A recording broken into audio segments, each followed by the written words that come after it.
Bom dia, queridos e amados irmãos. Eu quero dizer para os irmãos que é um prazer muito grande estar aqui, retornando aqui. E o fato, eu não estou vendo aqui o irmão que eu fiz uma promessa, a última vez que eu vim aqui, ele me cobrou porque que eu vim só. E eu expliquei que as minhas Anas não tinham vindo porque estavam com compromisso. Eu não lembro, eu não sei, rapaz, eu acho que era um diácono que estava aqui. Eu falei, olha, eu prometo, está ali, está aqui atrás da câmera, eu não estava vendo, né? Então eu prometi que na próxima vez que eu viria, seria uma prioridade e eu traria a minha família.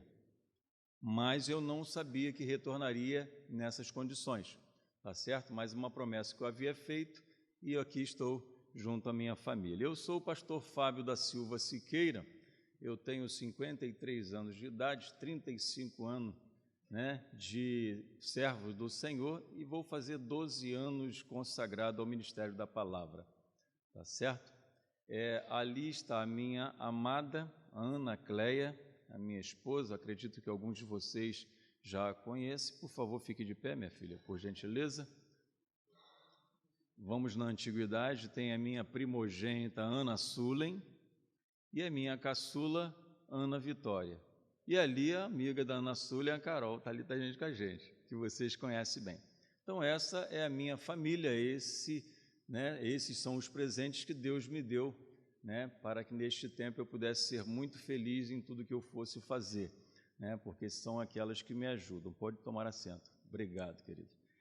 Queridos, eu quero dizer para vocês, nesta manhã, eu conversei com a comissão que vocês elegeram para esse fim, conversei algumas coisas com eles, e eu quero dizer para vocês que a dificuldade deste tempo não é só de vocês, é nossa também, Então, a mesma dificuldade que vocês estão tendo, em ouvir Deus, nós também temos essa mesma dificuldade de ouvir Deus.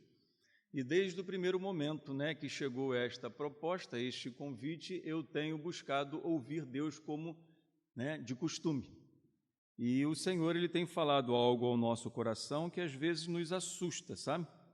Nos assusta, mas nós fomos chamados para viver as aflições de Cristo, Cristo veio para salvar o mundo, Cristo veio em obediência ao Pai, Cristo veio para trazer a possibilidade a todos aqueles que crescem no seu nome, pudesse ter a certeza da vida eterna. Mas o Pai permitiu ele viver outras questões que muitas das vezes trouxe aí um descontentamento ao seu coração, porque quando nós criamos uma certa expectativa, dificilmente a gente busca ouvir Deus, A gente sempre quer preencher, e suprir as nossas necessidades. E nem sempre é o que Deus tem para nós. E eu quero pensar nesta manhã com os irmãos sobre a dificuldade de ouvir Deus em meio às adversidades, em meio a uma grande expectativa, em meio a uma questão que nós vivemos que em alguns momentos é algo novo para muitos, então a gente não sabe muito como viver com isso, Como foi dito antes de chegar aqui, eu estava muito tranquilo, muito centrado, não que eu não esteja agora, certo? Mas agora um tanto quanto preocupado, até eu ter a notícia da Raíssa. Então, quando nós estávamos vindo aqui, chegando no Alcântara, o telefone toca pedindo socorro, e eu lembrei, do apóstolo Paulo, quando ele estava com tudo projetado para viver a sua segunda viagem, lá na cidade de Mísia, então estava tudo projetado, ele e seu fiel escudeiro, Timóteo, eles estavam ali com tudo preparado, porque o apóstolo Paulo era alguém que ele sabia da responsabilidade que tinha no quesito pregar a palavra, anunciar a salvação de Jesus Cristo. E num dado momento, quando tudo projetado, tudo organizado, o Senhor vai e o paralisa, o Senhor o para, o Espírito Santo de Deus para o apóstolo Paulo, fala, não é para lá, é para cá. E ele ficou naquela questão, como nós estamos hoje, buscou a presença do Senhor, buscou ouvir mais Deus, e num sonho chega para ele, a presença de alguém, de um macedônio, e volta-se para ele e fala, atravessa Macedônia e socorre-nos. O que eu acho mais interessante nesta passagem, nesse momento, nesta história da segunda viagem do apóstolo Paulo, é que ele não titubeou. Ele não questionou o Senhor, ele não disse para o Senhor: Senhor, olha, vai entrar como prioridade isso que o Senhor está me pedindo, mas a princípio, né, eu vou cumprir aquilo que eu já tenho tudo programado, já está tudo organizado, tudo preparado para eu visitar todas essas cidades. Ele poderia muito bem chegar para o Senhor e falar assim: Senhor, eu não estou sendo negligente, mas o Senhor há de convir comigo, porque eu já fiz uma programação.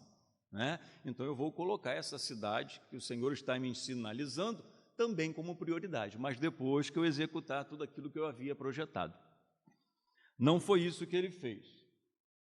Ele me chama a atenção na sua atitude. Dá licença.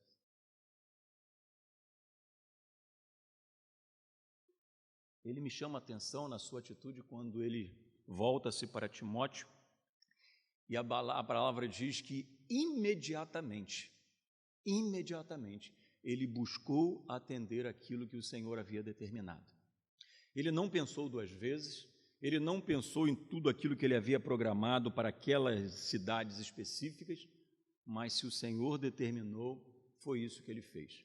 Então eu acredito que esse, é o objetivo dos irmãos, orando ao Senhor, buscando ao Senhor, para que o Senhor sinalize. Se o Senhor não sinalizar, vocês continuem vivendo esse momento, mas não se precipite.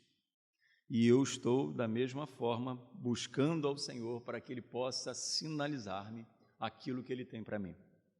Porque Ele é conhecedor de todas as coisas. Ele conhece o nosso coração e sabe do que vai ser verdadeiramente melhor para nós. E eu costumo dizer que eu não sou aquele que vivo muito pela emoção, eu vivo mais pela razão. Não que eu não me emocione. Como eu já disse para os irmãos, eu aprendi a me emocionar com a chegada da vitória, Mas eu vivo mais pela razão, a razão de ser, a razão do porquê, a razão da necessidade, E falando para os irmãos, eu tenho na minha vida muitas prioridades. E como atender muitas prioridades sendo atendendo, começando pela prioridade da prioridade.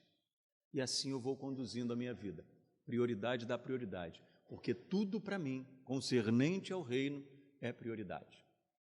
E eu tenho vivido assim durante todo este tempo, e graças ao meu bom Deus, que as coisas têm se encaixado de uma forma que me traz paz no coração, E dificilmente eu me arrependo das decisões que eu venho tomando, quando busco ao Senhor. Queridos, eu quero pensar com os irmãos sobre um texto que nós muitas das vezes esquecemos, principalmente ter paz e ouvir Deus em meio às adversidades, em meio às lutas, em meio às dificuldades, em meio às pressas que nós temos de resolver umas questões que nós temos na nossa vida, e a gente dificilmente quer ouvir Deus, porque o falar de Deus para nós é sim, não, ou espera um pouquinho.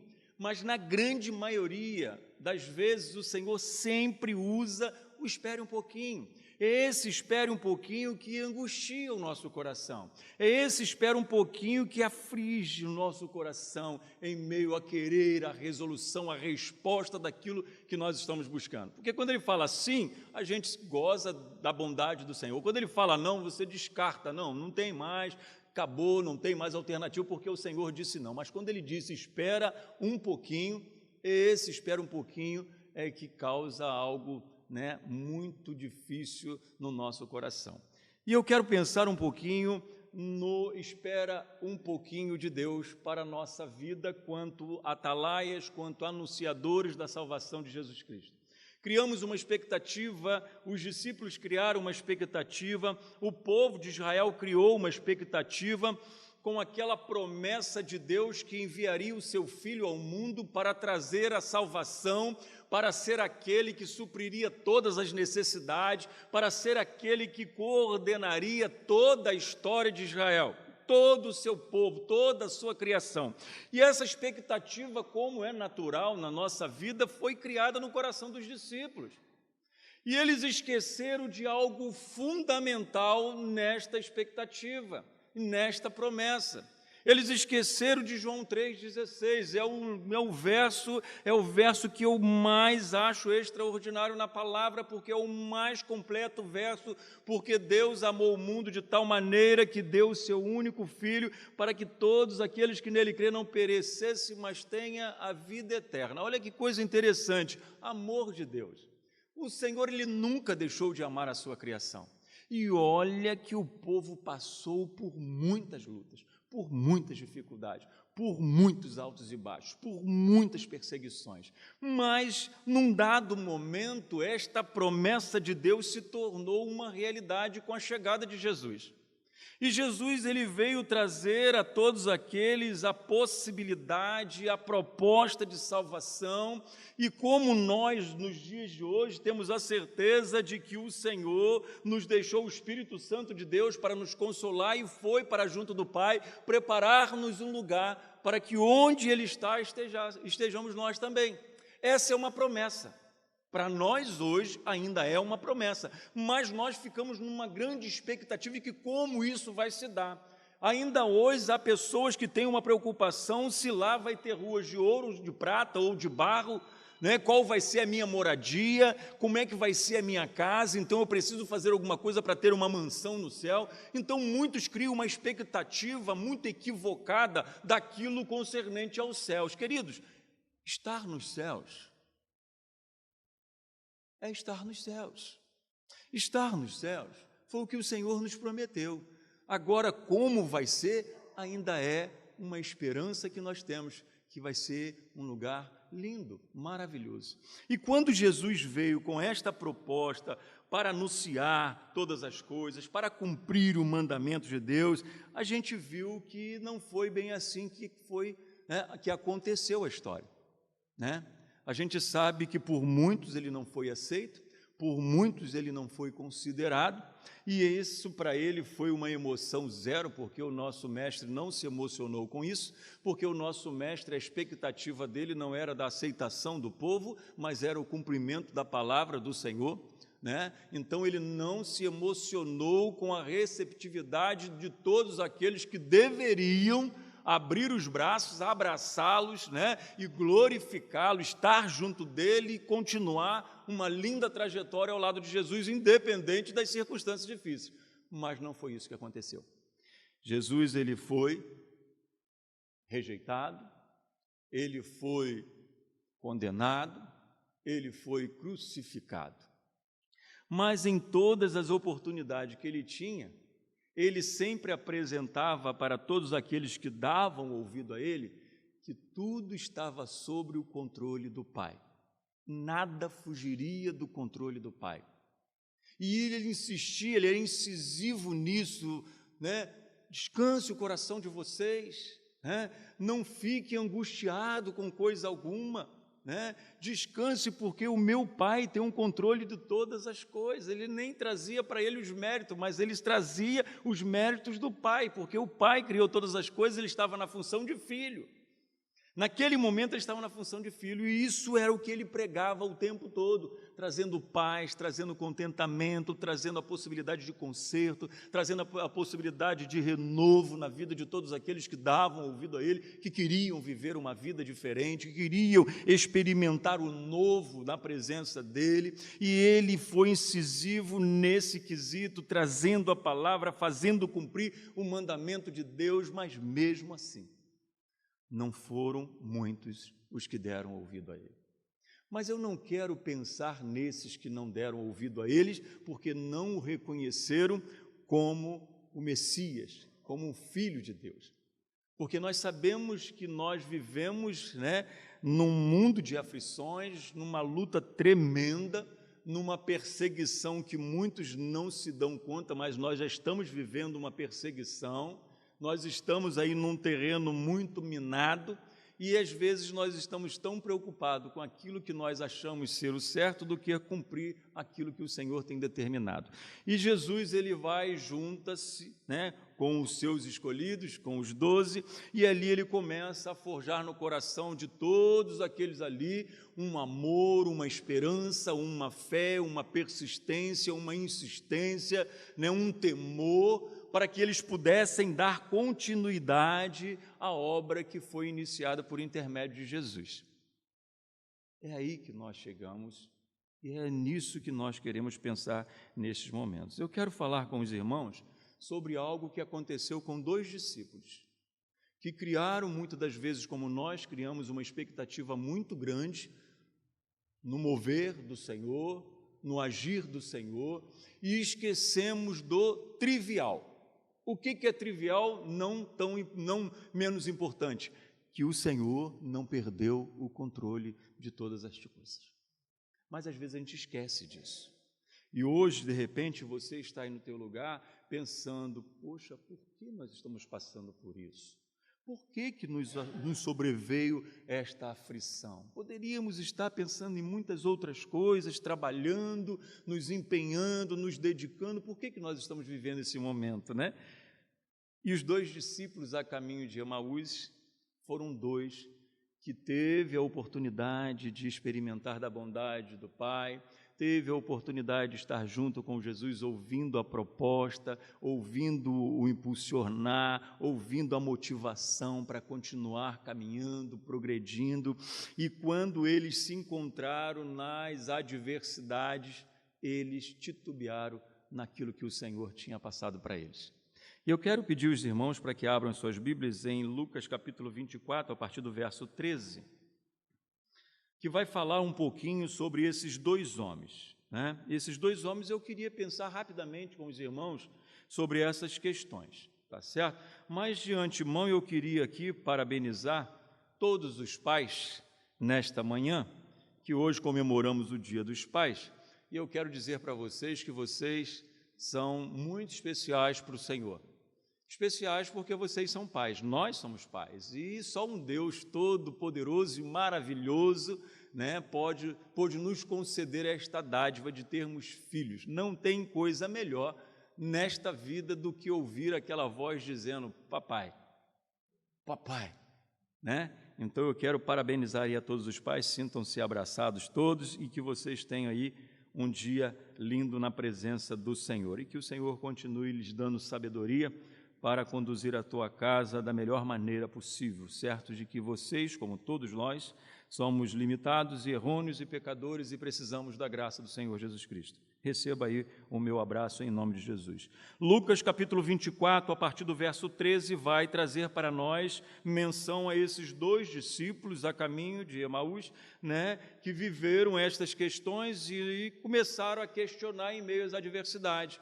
Esqueceram da promessa do Senhor e tudo que ele já havia anunciado antes de acontecer. Né? O prenúncio, né? A pontinha do iceberg. Olha, vocês precisam se preparar porque vai acontecer isso. Mas quando aconteceu, pegou alguns desprevenidos. E aqui a palavra do Senhor nos diz, nós leremos do verso 13 ao verso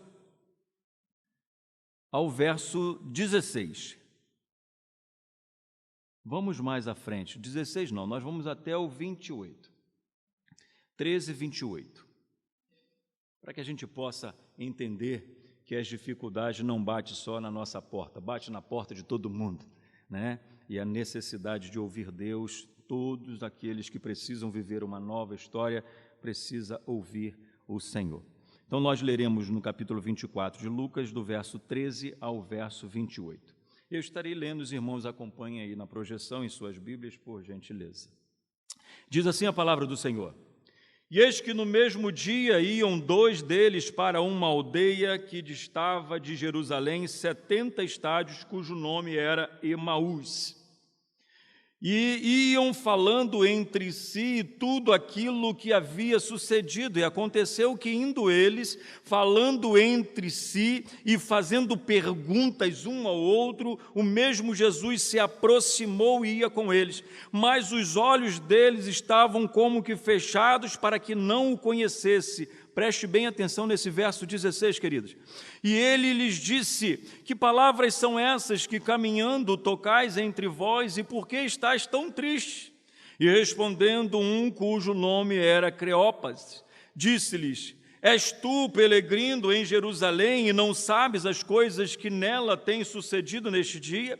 E ele perguntou, quais? E eles lhes disseram: as que dizem a respeito a Jesus, o Nazareno, que foi varão profeta, poderoso em obras e palavras diante de Deus e de todo o povo. E como os principais dos sacerdotes e os nossos príncipes o entregaram à condenação de morte e o crucificaram. E nós esperávamos que fosse ele o que remisse Israel. Mas agora, sobre tudo isso, é já hoje o terceiro dia desde que estas coisas aconteceram. Presta atenção nesse verso 21, queridos. E é verdade que também algumas mulheres dentre vós nos maravilharam, as quais de madrugada foram ao sepulcro e, não achando o seu corpo, voltaram dizendo que também tinham visto um varão, uma visão de anjos que dizem que ele vive. E alguns dos que estavam conosco foram ao sepulcro e acharam ser assim como as mulheres haviam dito, porém a ele não o viram. E ele lhes disse: ó nécios e tardos de coração, para crer tudo o que os profetas disseram. Porventura não convinha que o Cristo padecesse estas coisas e entrasse na sua glória? E, começando por Moisés e por todos os profetas, explicava-lhes o que dele se achava em todas as Escrituras. E chegaram à aldeia para onde iam, e ele fez como quem ia para mais longe, e eles constrangeram-se, dizendo: fica conosco, pois já é tarde, e já declinou o dia, e entrou para ficar com eles. E aconteceu que, estando com ele, à mesa, tomando o pão, o abençoou, e partiu, e lhes deu. Queridos, nesse primeiro momento, tudo aquilo que Jesus havia pregado, tudo aquilo que Jesus havia anunciado, para esses como para muitos, foi irrelevante. Porque eles esqueceram de tudo aquilo que o Senhor havia dito para eles, que ele passaria por todas essas questões, passaria por todas essas dificuldades, passaria por todas essas adversidades, mas que em momento algum deixaria de viver aquilo que ele tinha apresentado como uma proposta do Pai. E no primeiro momento, quando as suas necessidades desses dois discípulos, quando no primeiro momento a sua expectativa fora frustrada, eles começaram a questionar. Poxa, criamos uma expectativa de que esse Messias viesse para nos governar, viesse para nos transformar, viesse para nos conduzir, e agora o que será de nós? Ele morreu. Ele morreu. Ele até disse que no terceiro dia ressuscitaria, mas como é que isso vai se dar? Hoje já é o terceiro dia. Hoje já é o terceiro dia. E a gente fica percebendo como é que quando Jesus chega ao lado desses discípulos, esses discípulos que o conheciam, não identificaram Jesus, porque Jesus não os permitiu enxergá-lo. E suas vistas foram turvadas, e eles não conseguiram identificar Jesus. Aí a gente fica pensando, será que Jesus estava em um outro corpo, um corpo glorificado, totalmente diferente? Não. Porque aquelas mulheres que nunca deixaram de crer na promessa e na proposta de Jesus, foram ao sepulcro no primeiro momento, quando Jesus aparece para elas, elas voam nos pés de Jesus e começam a adorá-lo e glorificá-lo. Como um Cristo ressurreto, como um Cristo vivo, como um Cristo que daria continuidade a toda a projeção da humanidade. E aquelas mulheres se alegraram com isso, mas aqueles dois discípulos deram vazão aos questionamentos, deram vazão no meio das adversidades, das suas limitações. Queridos, qual é o tamanho de Jesus na sua vida? Nós é que determinamos o tamanho de Jesus na nossa vida. Às vezes Jesus, em alguns momentos da nossa vida, querido, é imperceptível, de tão pequenininho que ele se torna. Nós o tornamos, melhor dizendo. Mas ele nunca deixou de ser grande. Ele nunca deixou de ser aquele que cuidaria de nós em todo o tempo. Ele nunca deixou de ser aquele que estaria conosco em todos os momentos da nossa vida. E num dado momento ele nos alertou: olha, no mundo que vocês permanecerão, vocês terão muitas aflições. Vai ser muito necessário que vocês desenvolvam de uma forma muito relevante a perseverança, a fé, a insistência, a persistência, o renovo das forças. Vocês vão precisar, no meio de todas as aflições, ter muito bom ânimo, sabedores que esta grande obra que nós fomos inseridos não é nossa, é dele. E ele vai zelar até o fim nesta grande obra. Então, queridos, não permita, no primeiro momento que eu quero conversar com os irmãos, a primeira coisa que eu quero pensar com os irmãos, não permita que as adversidades, que as impossibilidades humanas ofusca a visão que vocês devem ter na fé em Jesus Cristo. Não permita isso. Descanse o coração de vocês. Fiquem tranquilos. Então, somente fique atento a observar aquilo que o Senhor está fazendo na vida de vocês. Como eu disse para a comissão, eu não tenho por objetivo convencer ninguém de nada. Eu não tenho por objetivo fazer com que vocês criem ao meu respeito uma expectativa faraônica. Não, não tenho. Porque a cada passo que eu dou na minha vida é um degrau a mais que eu subo aos céus, e eu não posso esquecer disso. Então, toda a minha caminhada, toda a minha trajetória é firmada em buscar fazer a vontade do Senhor. Nem sempre eu consigo. Nem sempre eu consigo. Mas eu não posso deixar que essas adversidades que ora tenta me tirar do centro da vontade do Senhor, fazer questionar aquilo que o Senhor me prometeu. Questionar aquilo que o Senhor trouxe como promessa na minha vida. E assim eu conclamo todos vocês, como igreja, não deixe as adversidades, não deixe as impossibilidades ofuscar a certeza que vocês têm de que o Senhor conduziu vocês durante todos esses 41 anos, mais alguma coisa como ponto de pregação, como congregação. 41 anos de organização. Se o Senhor cuidou até aqui, querido, é porque a obra é dele, não é de mais ninguém. E aqui eu penso, então, aqueles discípulos se deixaram levar diante das adversidades. O nosso mestre, que nós criamos uma expectativa muito grande, está naquele madeiro, foi crucificado, foi morto, foi enterrado, foi sepultado, e agora como vai ser? Hoje já é o terceiro dia. Eles criaram uma expectativa desse terceiro dia sem bancar esta sua fé. Eles criaram uma expectativa sem fortalecer a sua fé, porque o tempo de Deus não é o nosso tempo. A forma que Ele age não é a forma que nós gostaríamos que Ele agisse. É tudo diferente, querido. Por isso Ele é Deus. Por isso nós precisamos todos os dias olhar para Ele, de onde vem o nosso socorro.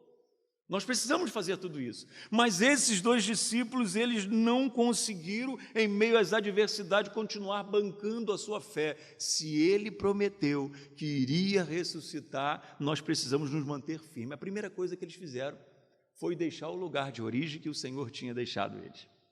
Vamos para outro lugar, porque aqui, não tem mais jeito.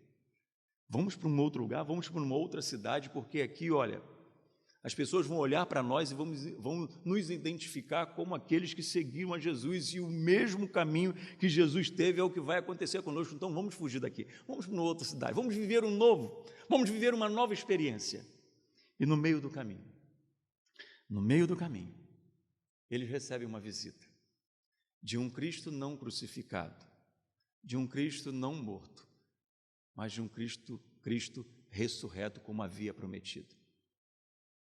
Só que eles não conseguiram identificar isso. Eles acharam que eles estavam só. Eles estavam à mercê da maldade do homem. Eles estavam perdidos em meio a uma questão que eles optaram viver, que agora não tem como bancar. Nós estamos vivendo lá na nossa igreja, no mês da juventude, eles escolheram um tema que eu achei bem relevante, que diz o seguinte: de que lado você está? E está indo vários pastores, vários irmãos, vários seminaristas lá pregar, e me deram a oportunidade na quinta, e o nosso seminarista teve um acidente lá, machucou o pé, não podia botar um sapato, não aceitou pregar de chinelo, e no domingo passado eu preguei lá para eles. Então eu pensei com eles sobre o seguinte: de que lado você está e como você está? Olhando para todos nós que aqui estamos, é notório o lado que nós escolhemos, ok? Nós escolhemos Deus, nós escolhemos ser amigos de Deus, nós escolhemos Cristo todo dia. Já morri para a minha vida, agora eu vivo a vida de Deus, ok? Então nós escolhemos um lado, e é notório isso. Mas de que forma você está? Aqueles discípulos estavam com o Senhor, aqueles discípulos gozaram da bondade do Senhor, aqueles discípulos ouviram da boca do Mestre toda a proposta de como a coisa iria acontecer. Mas na primeira dificuldade, no primeiro momento que eles acharam que fugiu do cronograma deles, terceiro dia hoje eu não consigo ver nada novo, cadê Jesus, onde ele está? Eles começaram a razoar, começaram a questionar, começaram a reclamar, começaram a murmurar, como se o Senhor não tivesse cumprido aquilo que havia determinado. E Jesus estava do lado deles, em todo o tempo. Mas os olhos deles estavam como que fechados para que não o conhecesse. E ele lhes disse: que palavras são essas que caminhando trocais entre vós? Por que vocês estão tão tristes? Por que vocês estão tão amuados? Por que vocês estão tão desesperançosos? Eu não prometi que estaria com vocês todos os dias? Eu não prometi que em todo o tempo vocês poderiam olhar para mim e o meu socorro viria de mim para vocês? Por que vocês estão tão tristes? Anime-se, anime-se, porque eu estou com vocês. E ele perguntou àqueles discípulos: por que vocês estão tão tristes? Por que vocês estão gastando tempo, perdendo tempo com assuntos que não edificam a vida de vocês? Por que vocês murmuram em meio às adversidades como se eu deixasse vocês à mercê da própria sorte? Por que vocês estão fazendo isso? E o Senhor continua, e respondendo um cujo nome era Cleópatas, disse-lhes: és tu só peregrino em Jerusalém e não sabe das coisas que têm sucedido neste dia? Jesus, tu é um peregrino, tu é um alienado, né? Olha, você não está ciente de tudo que está acontecendo. Todo mundo tomou um conhecimento do que está acontecendo. Todo mundo está vendo que as adversidades estão batendo a nossa porta, estão tentando nos submergir, fazer submergir. E só você não percebe isso? Eles falavam para Jesus. Eles estavam falando para o Mestre. Eles estavam falando para aqueles que ressuscitou, que estava junto dele ali, como havia prometido, querendo ver neles o que nós queremos ver no Senhor. A resposta para que tudo aquilo que Jesus viveu não fosse irrelevante. E às vezes nós tornamos o sacrifício de Jesus irrelevante. E foi muito providencial a minha vida aqui nesta manhã, porque eu estava muito tranquilo, como eu falei no início. Estava muito tranquilo. Vim tranquilo, na boa, de repente o telefone tocou. E a irmã Gleice, naquele desespero todo, porque a sua filha estava vivendo uma adversidade.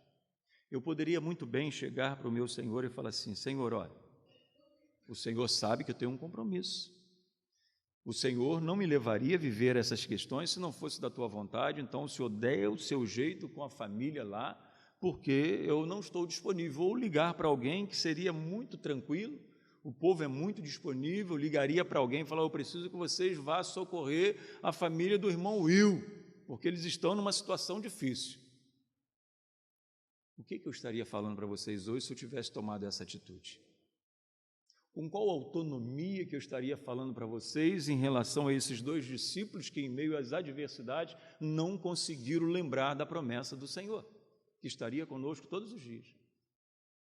Retornei, já estava chegando no Alcântara, retornei, passei em casa, deixei as meninas e fomos com a Cléia, para que a Cléia fosse a consoladora da irmã Gleice, que ela estava num desespero terrível.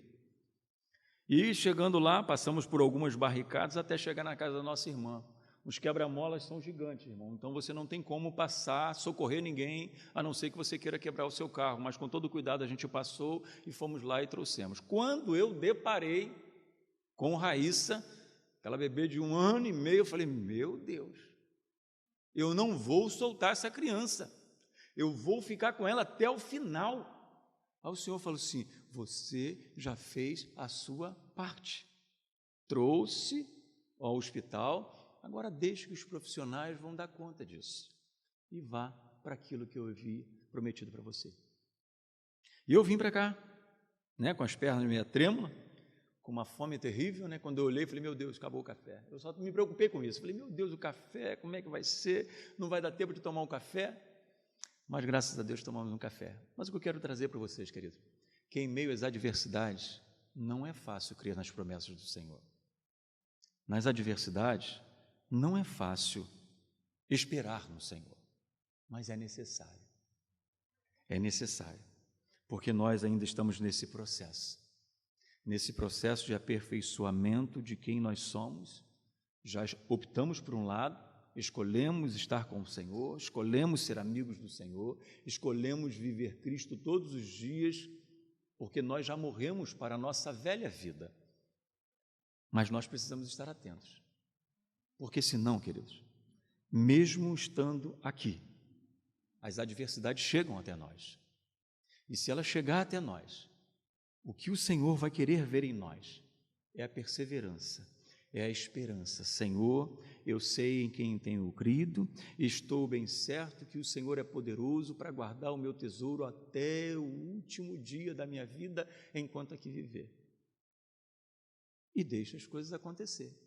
Vai fazendo aquilo que lhe cabe, vai tentando compreender aquilo que lhe cabe, não aquilo que não lhe cabe. E esses discípulos verdadeiramente queriam entender algo que não lhes cabia, eles queriam entender que eles eram a última azeitoninha da empada e Jesus precisava aparecer para eles. Mas como aparecer para aqueles que estão vivendo uma incredulidade tremenda?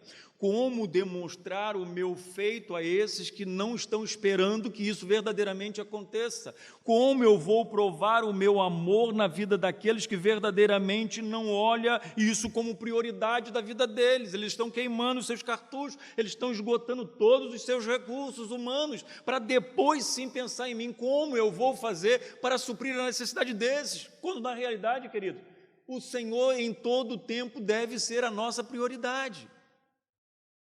A vontade do Senhor em todo o tempo deve ser a nossa prioridade.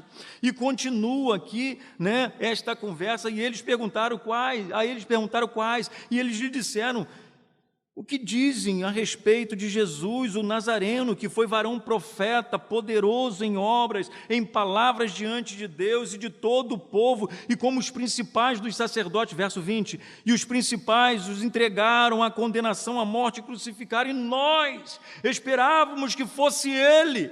Esperávamos, não estamos esperando. Nós esperávamos que fosse ele, que seria o Redentor de Israel. Nós estávamos numa esperança muito grande, outrora, que fosse ele, o Filho de Deus. Nós estávamos com uma esperança outrora, que ele é que viria trazer a salvação, coordenar toda a humanidade. Isso queria dizer o seguinte, que eles não esperavam mais. Eles não esperavam mais. E quantas vezes nós fazemos isso com o Senhor? A gente cria uma expectativa muito grande no sim do Senhor. O não a gente nunca quer ouvir, né? Mas de vez em quando a gente ouve sim. Mas a misericórdia do Senhor é tão grande que mesmo o não, ele se detém em nos dizer, porque ele vai estar sempre forjando em nós um coração quebrantado, um coração adorador, um coração contrito, para que ele possa dizer um sim alto em bom som. Porque o desejo do coração de Deus é sempre alegrar o nosso coração. Ele vai estar sempre fazendo isso.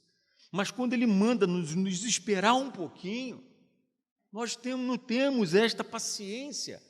Nós não temos a paciência de viver com fé esse processo difícil de termos que aguardar a vontade do Senhor. A gente quer respostas. E às vezes a igreja cria uma expectativa muito grande naquilo que o pastor tem como uma resposta, e o pastor nem sempre tem uma resposta, porque o pastor é a igreja. O pastor é a igreja, e nem sempre tem uma resposta. E o próprio Senhor, nem sempre ele tem uma resposta de pronto para nós. porque alguma coisa Ele quer fazer em nossa vida.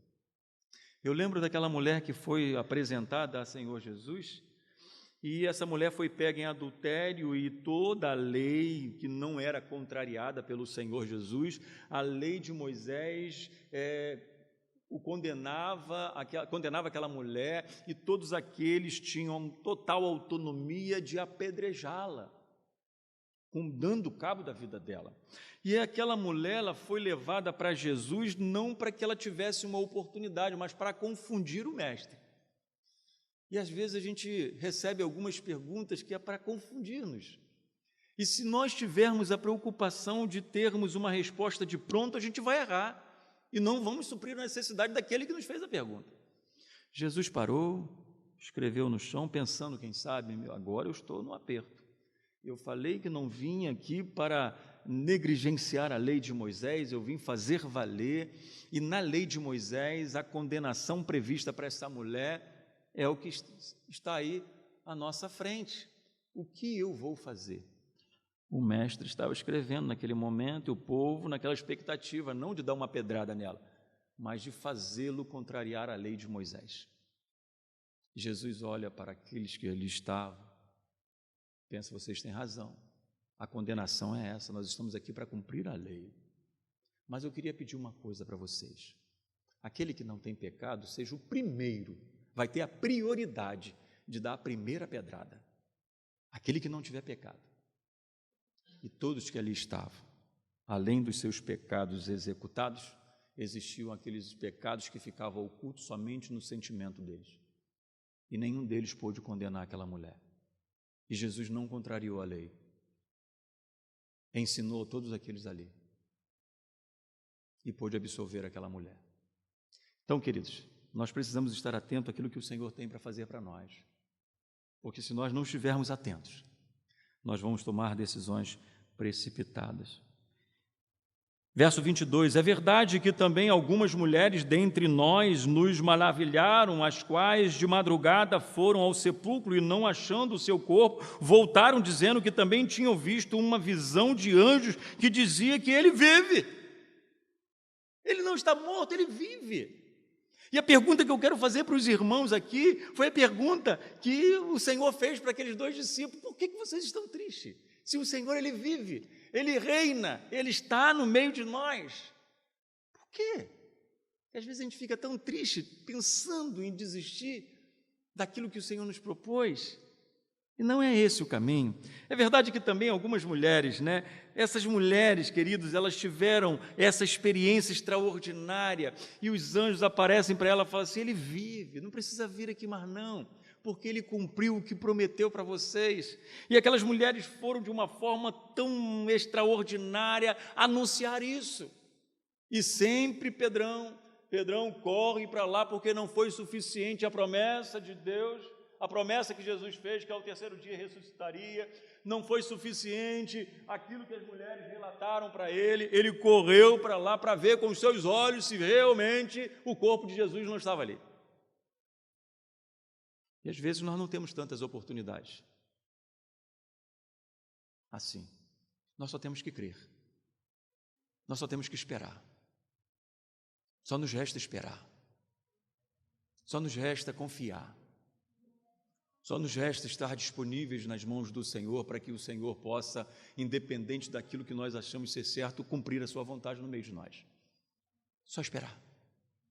E deixa o Senhor cuidar da obra que não é nossa, é dele. E nós temos o privilégio de compor esta obra, de sermos aqueles que estamos vivendo com alegria, desenvolvendo e cooperando para a amplitude desta obra aqui nesta terra.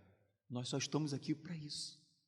E às vezes a gente acha ser, o tutor da obra. Não, a obra, nós não somos esses.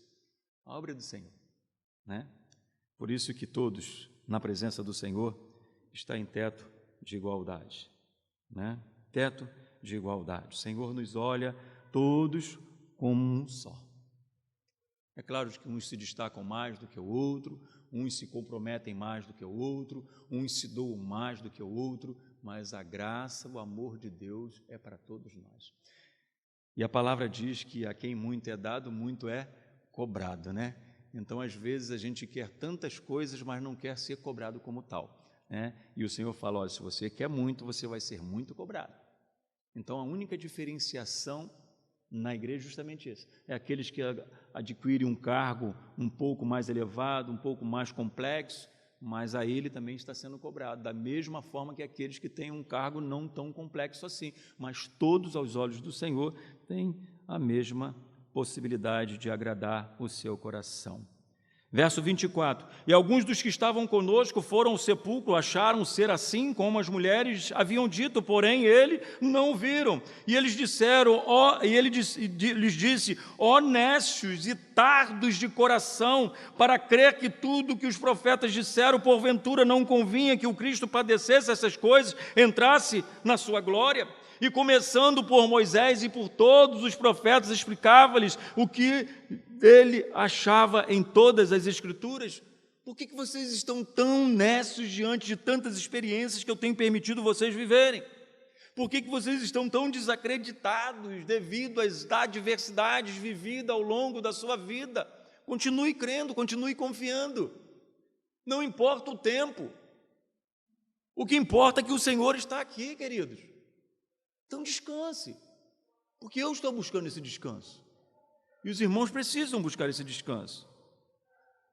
Porventura não convinha que o nosso Cristo padecesse todas essas coisas, mas todo o padecer, todas as adversidades que o Senhor viveu, não tirou o mérito de quem Ele é. Não frustrou a sua obra que foi iniciada junto de nós. Todas as adversidades, toda a humilhação que ele sofreu, não tirou o mérito dele como filho de Deus, o Redentor do mundo, aquele que veio salvar e resgatar todos aqueles que se perderam ao longo do caminho. Então, às vezes, queridos, nós queremos julgar as coisas sem esta possibilidade. As adversidades que nós vivemos, as dificuldades que nós vivemos, as limitações que nós vivemos, não podem nos definir. Não podem. O que deve nos definir é quem nós somos aos olhos do Senhor. E eu preciso ter a certeza de quem eu sou aos olhos do meu Deus. Eu preciso ter essa certeza, porque isso é a minha motivação. O mundo pode me negar, mas o meu Senhor não me nega. E a palavra de Deus diz, né, que mesmo que a sua mãe, que te gerou, né, que te amou, que te criou, que te sustentou, que deu a sua vida, né, entraria na sua frente qualquer eminente de perigo, algum perigo iminente, mesmo que esta um dia venha se esquecer de você, eu jamais esquecerei de você. Olha que coisa linda, querido. Olha que coisa linda. Sinta-se amparado, sinta-se zelado, sinta-se cuidado por esse Deus, porque Ele está aqui, cuidando de vocês. Não desacredite, não murmure, não razoem dentro dos corações de vocês, porque o Senhor é com vocês. E eles constrangeram, dizendo, fica porque já é tarde, e já declinou o dia, e entrou para ficar com eles. E aconteceu que, estando com eles à mesa, tomando o pão, e o abençoou, partiu e lhe deu. Abrindo-se-lhes, olha que processo, queridos, verso 31, abrindo-se-lhes então os olhos, e conheceram, e ele desapareceu da presença deles. Oportunidade de gozar da presença do Senhor no momento mais difícil da nossa vida. Todos nós não podemos perder esta oportunidade. Todos nós. A Raíssa tinha ali perto dela o seu pai, a sua tia, o seu pastor, mas ninguém conseguiu tirar a Raíssa do colo da mãe. Porque a Raíssa tinha convicção de que no colo da mãe ela estaria segura. No colo da sua mamãe, ela estaria amparada, mesmo com a sua testinha aberta, com uma profundidade bem extensa, mas ela estava amparada. Ela agarrava com a mamãe no peito da mamãe e ficava ali quietinha com aquele olhinho de jabuticaba, um olhinho bem pretinho, regalado, olhando para a gente como quem diz, não tira a gente daqui não, não me tire daqui não, porque aqui eu estou segura. Eu estou passando por uma adversidade, eu estou sentindo uma dor, eu estou com a minha testinha aberta, não tenho como, né? Eu preciso estar junto com essa que me dá segurança. E assim somos nós, servos do Senhor. Colhe, esteja próximo daquele que lhes dá segurança, queridos. Eu não vou me alongar, porque nós temos mais 10 minutos pela frente, mas eu quero concluir essa pequena reflexão, lendo com os meus amados mais um texto, que vai ser um texto bem tranquilo, para que a gente possa, entender esse cuidado do Senhor, esse cuidado do Senhor. E vocês não têm noção do que o Senhor irá responder vocês. Eu não tenho, ninguém tem. Mas a palavra nos orienta quando nós estivermos diante de uma questão parecida como essa. Eu convido os meus amados irmãos para que abram as suas Bíblias em 1 Coríntios capítulo 2. 1 Coríntios capítulo 2, a partir do primeiro verso, nós leremos até o verso 9. São 9 versos que nós vamos entender que todos nós que optamos estar do lado do Senhor, nós precisamos deixar que esse Senhor, que esta fé, que esta esperança, forje em nós um caráter de um verdadeiro adorador. Adorador, que o adore em espírito e em verdade, independente das adversidades, sempre entendendo que no Senhor nós somos mais que vencedor. E Paulo, na sua carta aos Coríntios, ele traz para nós esta certeza de que o nosso caráter, que o caráter da pregação dele lá para os Coríntios era inabalável, porque estava forjado pelo Senhor, estava assegurado no Senhor. E aqui, a partir do verso 1 do capítulo 2 de 1 Coríntios, nos diz o seguinte: E eu, irmãos, quando fui ter convosco, anunciando-vos o testemunho de Deus, não fui com sublimidade de palavras ou de sabedoria, porque nada me propus saber entre vós, senão a Cristo, a Jesus Cristo, a este o crucificado. E eu estive convosco em fraquezas e em temor e em grande tremor. Verso 4. A minha alma, a minha palavra e a minha pregação não consistiram em palavras persuasivas de sabedoria humana, mas em demonstração de espírito e poder, para que a vossa fé não se apoiasse em sabedoria dos homens, mas no poder de Deus. Todavia falamos sabedoria entre os perfeitos, não porém a sabedoria deste mundo, nem dos príncipes deste mundo, que os aniquilam, mas falamos a sabedoria de Deus, oculta em mistério, a qual Deus ordenou antes dos séculos para nossa glória, a qual nenhum dos príncipes deste mundo conheceu, porque se a conhecesse, nunca crucificaria o Senhor da glória. Mas como está escrito, as coisas que os olhos não viram, e os ouvidos não ouviram, e não subiram ao coração do homem, são as coisas que Deus tem preparado para aqueles que os amam. Mas Deus nos revelou pelo Espírito, porque o Espírito penetra todas as coisas, ainda as profundezas de Deus. Palavras do apóstolo Paulo, palavras de alguém que teve durante toda a sua vida por ter optado ficar junto a Jesus, junto ao Senhor. Ele escolheu estar junto com o Senhor e passou por amar ao Senhor por muitas adversidades. E em momento nenhum, em sua trajetória, em suas missões, em suas viagens, alguém pegou Paulo questionando se o que ele fazia por amor ao Senhor era válido ou não. Ele entendia que até mesmo diante de todas as adversidades, quem supria a sua necessidade era o Senhor. Então, queridos, não pautem-se em sabedorias humanas. Deixa Deus fazer. e que o Senhor possa estar nos abençoando nesta manhã, possa estar nos abençoando neste processo, e que a boa, perfeita e agradável vontade do Senhor seja o marco na vida de vocês. Marco na vida de vocês. É isso que eu tenho pedido ao Senhor, tenho orado ao Senhor, para que isso seja uma realidade na vida de vocês. Se Ele cuidou até aqui, não vai ser diferente daqui para frente, ok? Então receba esta palavra. Eu gostaria de orar com a igreja, se me permite. Bondoso e amado Deus que estás nos céus, nós te somos gratos, ó Deus, porque nós estamos nesta jornada, nós estamos neste processo, nós estamos vivendo, ó Deus, na necessidade de ouvirmos o Senhor, na necessidade de cumprirmos, ó Deus, aquilo que o Senhor irá determinar para nós, porque tudo que o Senhor faz, ó Deus, coopera para o bem de todos aqueles que amam ao Senhor, e nós, como igreja do Senhor, amamos o Senhor.